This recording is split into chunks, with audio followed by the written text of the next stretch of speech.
स्वागत है आपका हॉर्नबिल टीवी भारत पे। मैं हूं आपकी एंकर के क्रिजन। सुनो, आइए देखते हैं आज की बड़ी खबर। आज़ाद अधिकार सेना के राष्ट्रीय अध्यक्ष अमिताभ ठाकुर ने नीट 2024 में भ्रष्टाचार और अनियमितताओं की सीबीआई जांच के लिए लोकपाल को शिकायत भेजी। उन्होंने कहा कि नीट 2024 में कई घोटाले सामने आए हैं, जैसे 67 व्यक्तियों को 720 में से 720 अंक मिला, 620 से 720 अंक पाने वालों की संख्या में 400% बढ़ोतरी और 1563 अभ्यर्थियों को ग्रेस मार्क्स देने के बाद वापस लेना। अमिताभ ठाकुर ने कहा कि केंद्र सरकार इस मामले को दबाने की कोशिश कर रही है और सच्चाई सीबीआई की जांच से ही सामने आ सकता है। 67 अभ्यर्थियों को 720 में 720 अंक मिलना, 620 से 720 अंकों के अभ्यर्थियों की संख्या में 4 गुना बढ़ोतरी होना, तमाम जगहों पे पेपर लीक विषयक एफआईआर दर्ज होना, पहले ग्रेस मार्क दिया जाना और फिर सुप्रीम कोर्ट में याचिका के बाद उसे उतने ही अजीबोगरीब ढंग से वापस लिया जाना आदि तमाम तथ्य हैं जो नीट 2000 परीक्षा में उच्च स्तरीय भ्रष्टाचार को स्पष्ट रूप से सामने लाते हैं। इन तथ्यों के मद्देनज़र आज़ाद अधिकार सेना ने नीट 2024 परीक्षा के सीबीआई जांच के लिए भारत के लोकपाल को शिकायत भेजी है। राहुल गांधी ने घोषणा की कि वो रायबरेली लोकसभा सीट को अपने पास रखेंगे और प्रियंका गांधी केरला से चुनावी मैदान में उतरेंगे। इससे पहले उन्होंने 2 लोकसभा सीटों से जीत हासिल की है, लेकिन कानूनी विवाद के कारण उन्हें एक सीट छोड़ना पड़ेगी। मल्लिकार्जुन खड़गे ने इस फैसले को भावनात्मक बताया और कहा कि गांधी परिवार इस सीट से लंबे समय से जुड़ा है। राहुल गांधी ने इससे एक कठिन निर्णय बताया और वादा किया कि अगर प्रियंका केरला से चुनी जाती है तो वो उसकी समर्थन में काम करते रहेंगे। दोस्तों, आपको एक महत्वपूर्ण निर्णय के बारे में मैं आपको बताना चाहता हूं। हमारे नेता राहुल गांधी जी 2 जगह से चुन के आए हैं। कानून के तहत उनको एक सीट वेकेट करना पड़ता है और एक सीट पे वो कंटिन्यू कर सकते हैं, और वो कल लास्ट डेट रहने की वजह से आज हम बैठ के सभी ने, पार्टी ने ये तय कर दिया कि राहुल गांधी जी अपना रायबरेली का सीट रखना चाहिए, क्योंकि रायबरेली ये पहले से भी उनके बहुत नज़दीक है। उस फैमिली के साथ बड़ा जुड़ाव है वहाँ से, और पीढ़ियों से वहाँ पर वो लड़ते आए हैं। इसीलिए वहाँ के लोगों का भी कहना है और पार्टी के लोगों का भी कहना है कि पार्टी के लिए ये अच्छा होगा कि रायबरेली सीट वो रिटेन करे। और इससे महत्वपूर्ण जो है, जो वायनाड सीट पे वो लड़े हैं, वहाँ के लोगों का प्यार भी उनको मिला है। वहाँ के लोग भी यही चाहते हैं कि राहुल जी वायनाड सीट पे वो रिटेन कर दे, लेकिन कानून क्या हो गया, कानून इसके लिए इजाज़त नहीं देती। इसीलिए वो बड़े दुख के साथ, बड़े सोच समझ के हमने ये तय करा कि वायनाड से खाली सीट पे प्रियंका जी लड़ना चाहिए और इसीलिए हम पार्टी के ओर से और मेरे ओर से उनको धन्यवाद देता हूं कि हमारी बात को उन्होंने रखी है और माना है दोनों ने। इसीलिए मैं आपके सामने आके डिक्लेयर कर रहा हूं कि दोनों एक तो रायबरेली सीट रहेगी और वायनाड में भी वो प्रियंका जी रहने से वहाँ के लोगों को भी एक हिम्मत मिलेगी कि राहुल गांधी जी यहाँ से छोड़े तो भी वो छोड़ के तो जाने वाले नहीं है, छोड़े तो भी प्रियंका जी उन्होंने एक ये स्लोगन दिया है यूपी में जब ये हाथरस का ये हादसा हुआ था तो उस वक्त उन्होंने कहा था मैं लड़की हूँ लड़ सकती हूँ, तो वो लड़की लड़ सकती है वहाँ से। और हमारे पार्टी की तरफ से मैं उनको धन्यवाद देता हूँ क्योंकि बहुत कठिनाई में भी उन्होंने हमारा साथ दिया और मैं बहुत ही उनका आभारी भी हूँ क्योंकि उन्होंने इतनी कोशिश करके एक तो उत्तर प्रदेश में बहुत सी जीत दिलाई, दूसरे जगह जो हम खोए हुए सीट थे अमेठी उन्होंने किया और राहुल जी के सीट पे भी उन्होंने बहुत मेहनत की और वो भी हमको जिताया, तो जीत बहुत। कांग्रेस सांसद राहुल गांधी के वायनाड सीट छोड़ने और प्रियंका गांधी की उपचुनाव लड़ने के ऐलान के बाद सियासी हलचल तेज हो गई है। कांग्रेस पर परिवारवाद का आरोप है और राहुल गांधी ने 2024 के लोकसभा चुनाव में वायनाड और रायबरेली से चुनाव लड़ा था। अब वो वायनाड सीट से इस्तीफा देंगे और खबरों के अनुसार प्रियंका गांधी राहुल गांधी की जगह लेने वाली है। गांधी परिवार का एक और सदस्य साउथ से चुनावी राजनीति में प्रवेश कर रहा है। इस मुद्दे पर कांग्रेस प्रवक्ता सचिन रावत से हॉर्नबिल टीवी ने बातचीत की। आइए सुनते हैं उनका क्या कहना है। 2024 के लोकसभा चुनाव समाप्त होने के बाद कांग्रेस की राजनीति में बड़ा बदलाव। वायनाड की सीट से प्रियंका गांधी लड़ेंगे चुनाव।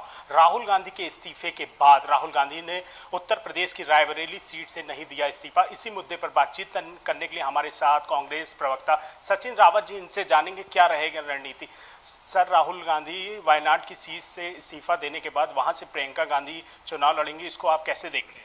देखिए, श्रीमती प्रियंका गांधी जी ने जिस तरह से पूरे देश में कैंपेन करके ये दिखा दिया है कि देश जो है वो मुद्दों के आधार पर चलेगा।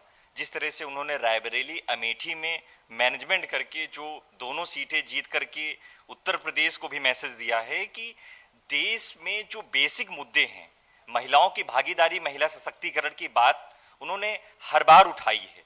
और निश्चित तौर पे उनके वायनाड से लड़ने से जो साउथ में जो श्रीमती प्रियंका गांधी जी ने जिस तरह से केरल में, तमिलनाडु में, तेलंगाना में कैंपेन किया था, उससे वहां पर हमारे पार्लियामेंट जीत करके आए। अब वायनाड से वो खुद चुनाव लड़ने जा रही हैं और हम लोग चाहते हैं कि वायनाड के साथ साथ जब आने वाले समय में जब केरल में विधानसभा का चुनाव होगा, देखिएगा निश्चित तौर पे केरल में भी कांग्रेस पार्टी वहां से जीत हासिल करेगी, क्योंकि जिस तरह से प्रियंका गांधी जी हमेशा मुद्दों के आधारित राजनीति करती हैं और मुद्दों को लेकर के ही जनता के बीच में जाती हैं। जब उत्तर प्रदेश की वो प्रभारी थी और उत्तर प्रदेश में उन्होंने सबसे बड़ा इंसेंटिव लिया था लड़की हूं लड़ सकती हूं का, जिसमें से इतिहास में पहली बार हुआ कि महिलाओं को विधानसभा चुनाव लड़ाने के लिए 40% हिस्सेदारी उन्होंने देने का काम किया। तो मैं कह सकता हूं कि श्रीमती प्रियंका गांधी जी के वायनाड लड़ने से एक राजनीति में एक परिवर्तन आएगा और महिलाओं की जो हिस्सेदारी होती है, महिलाओं की जो भागीदारी होती है, वो हमेशा सुनिश्चित होती रहेगी, जो प्रियंका गांधी जी का इंसेंटिव था। वायनाड से प्रियंका गांधी चुनाव तो लड़ रही है, लेकिन उत्तर प्रदेश की राजनीति में कहीं ना कहीं इनकी चर्चा बहुत ज्यादा हो रही। जब से ऐलान हुआ है कल से कि प्रियंका गांधी वहां से चुनाव लड़ रही, तो उत्तर प्रदेश में कैंपेन को लेकर जिस तरीके से चर्चा काफी जा रही है, इसको आप कैसे देखते हैं? श्रीमती प्रियंका गांधी जी ने कल प्रेस कॉन्फ्रेंस में कहा था कि रायबरेली और उत्तर प्रदेश मेरा एक परिवार है और उस परिवार की तरह हमेशा उत्तर प्रदेश में भी रहेंगी और वायनाड भी, क्योंकि देश के जो परिकल्पना वाली जो पॉलिटिक्स है देश में, जो आपने देखा होगा जिस तरह से श्री राजीव गांधी जी ने, श्रीमती इंदिरा गांधी जी ने देश को सशक्त करने में अग्रिम भूमिका निभाई, उसका उदाहरण है कि राहुल गांधी जी की भारत जोड़ो यात्रा, जिन्होंने पूरे देश को एक मैसेज दे दिया कि देश नफरत से नहीं चलेगा, प्यार से चलेगा, भाईचारे से चलेगा। और मैं कह सकता हूं कि श्रीमती प्रियंका गांधी जी, रायबरेली हो, उत्तर प्रदेश में जिस तरह से उनका जो काम करने का तरीका है वो हमेशा रहेगा। वायनाड से भी वो चुनाव लड़ेंगी, वायनाड को भी देंगी और देश के पूरे कैंपेन को भी देखेंगी। क्या रहेगा पार्लियामेंट में अगर भाई बहन दोनों एक साथ नजर आएंगे, फिर क्या माहौल रहेगा पार्लियामेंट में? तो मैं यही कहना चाहता हूं कि पार्लियामेंट में मुद्दों पर चर्चा होगी। अब तो भारतीय जनता पार्टी और मोदी सरकार अब बच नहीं पाएगी। देश के जो असल मुद्दे हैं, कल राहुल गांधी जी ने कहा, चर्चा उन पर होगी। देश में बेरोजगारी पर चर्चा होगी, रोजगार के मुद्दे पर चर्चा होगी। कल जिस तरह से रेल दुर्घटना में जो मरे हैं लोग, उनके प्रति कांग्रेस पार्टी ने श्रद्धांजलि अर्पित की है। और मैं कह सकता हूं कि रेल मंत्री ऐसे को बनाया है जो सिर्फ रेल मंत्री है, वो रेल बनाने का काम बाखूबी से कर लेते हैं, लेकिन अभी तक कोई सुचारू व्यवस्था उन लोगों ने रेल मंत्रालय के लिए नहीं की है। इसको लेकर के हम अभी सदन में जब स्टार्ट होगी चर्चा, ये भी मुद्दा रहेगा। और जो ज्वलंत मुद्दा एक है, जो महिलाओं की सशक्तिकरण के लिए जो 50% आरक्षण की बात जो 2029 में लागू करने की बात प्रधानमंत्री के द्वारा की जाती है, उस पे भी चर्चा होगी। और हम लोग चाहते हैं कि निश्चित तौर पे महिलाओं की भागीदारी भी सुनिश्चित हो हर फील्ड में, और देश में जो बढ़ती बेरोजगारी हो उसको कैसे खत्म किया जाए, उस पर भी ये चर्चा होगी। ये थे हमारे साथ कांग्रेस प्रवक्ता सचिन रावत, जिनका साफ तौर पर कहना है पार्लियामेंट पर इस बार अहम मुद्दों पर आवाज उठाई जाएगी। अब देखना होगा क्या माहौल रहता है पार्लियामेंट का। वीडियो जर्नलिस्ट विजय के साथ निहाल पांडे, हॉर्नबिल टीवी, लखनऊ। बलौदा बाजार हिंसा के विरोध में पूर्व कैबिनेट मंत्री रविंद्र चौबे के नेतृत्व में कांग्रेस ने प्रदेश स्तरीय धरना शुरू किया। प्रदर्शन में शामिल हुए रविंद्र चौबे और अन्य कांग्रेस नेताओं ने बीजेपी के खिलाफ नारे लगाए और मुख्यमंत्री से इस्तीफा की भी मांग की।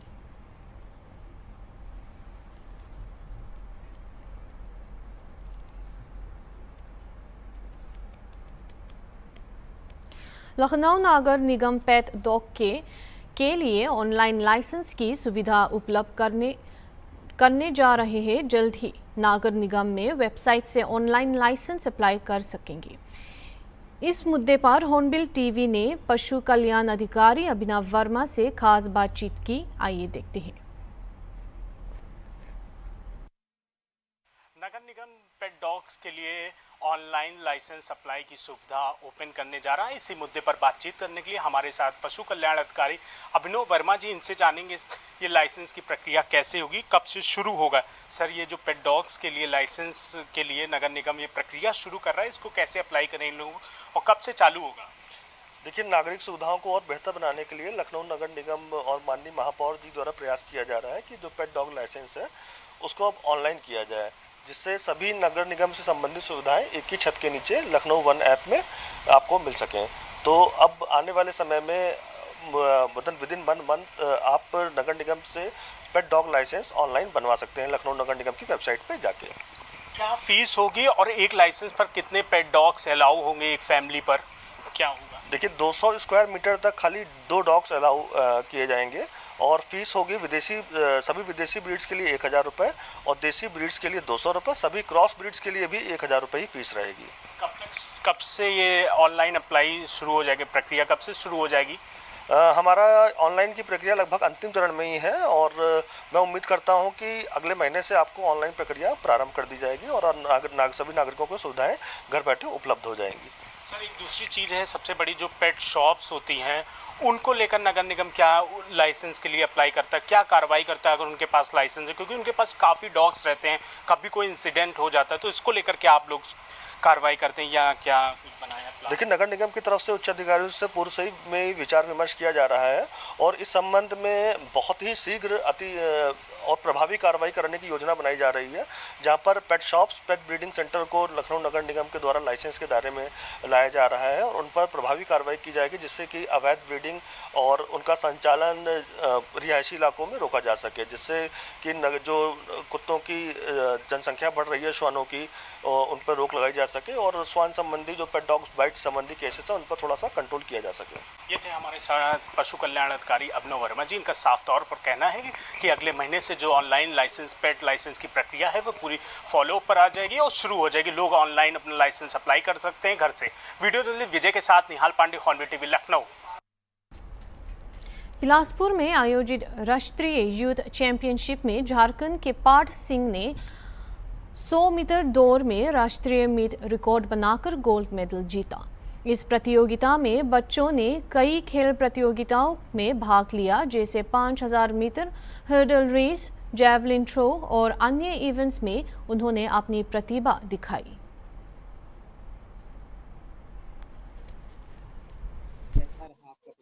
मेरे को अच्छा लग रहा है। कौन सी खेल में हाई जंप? बच्चे क्या? मैं तो सागर रहा हूँ। कौन सी स्टेट का? मैं वेस्ट बंगाल। ये मुझे पता नहीं था कि 100 मीटर में गोल्ड आएगा। ऐसे भागते मतलब कि मैं 100 मीटर मेरा ऐसा मेन इवेंट नहीं है। मेन इवेंट मेरा लॉन्ग जंप है, लेकिन 100 मीटर मुझे अच्छा लगता है भागना और मेरा दूसरा मेन इवेंट है, तो मैं भागा और मुझे नहीं पता कि इतना अच्छा रिजल्ट आएगा, क्योंकि पहले राउंड में सिर्फ 1098 भागा। मेरे मम्मी पापा, मेरे कोच को, मुझे जो हर दिन उन लोग खाना देते हैं और पापा मुझे इधर से ट्रेनिंग लेके जाते हैं, कोच में सिखाते हैं। प्रैक्टिस मेरा हो गया 7 साल होने वाला है। हाँ, बचपन से ही मैं खेला। कोयम्बटूर में मैं पहले खेला हूँ और मैं ताइवान में रहता हूँ, जो एक कंट्री है, और उधर मेरा स्कूल है, पढ़ाई करता हूँ और उधर खेलता भी हूँ, ट्रेनिंग भी करता हूँ, सब उधर ही करता हूँ। मेरा नाम पार्थ सिंह है, झारखंड से। 19th चल रहा है, नेशनल गेम्स चल रहा है एक तरीके से, और इसमें करीब तकरीबन 800 बच्चे आए हुए हैं विभिन्न प्रदेशों से।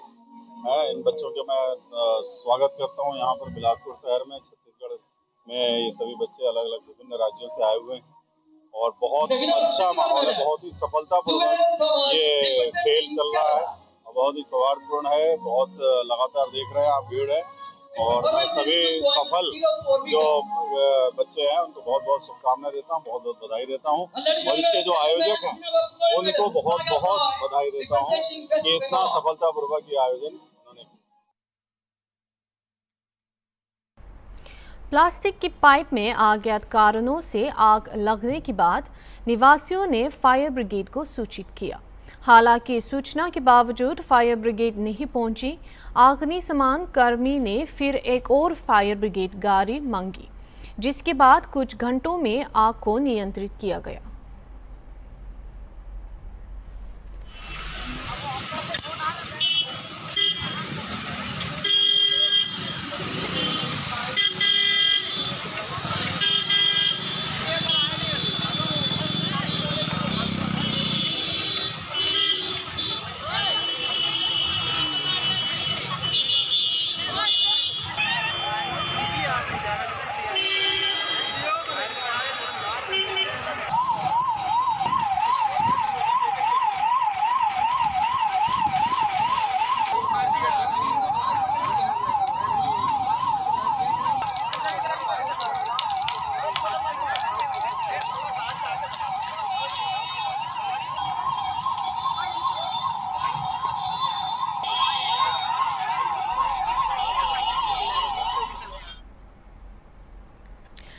अभी के लिए इतना ही और खबरों के लिए देखते रहिए हॉर्नबिल टीवी।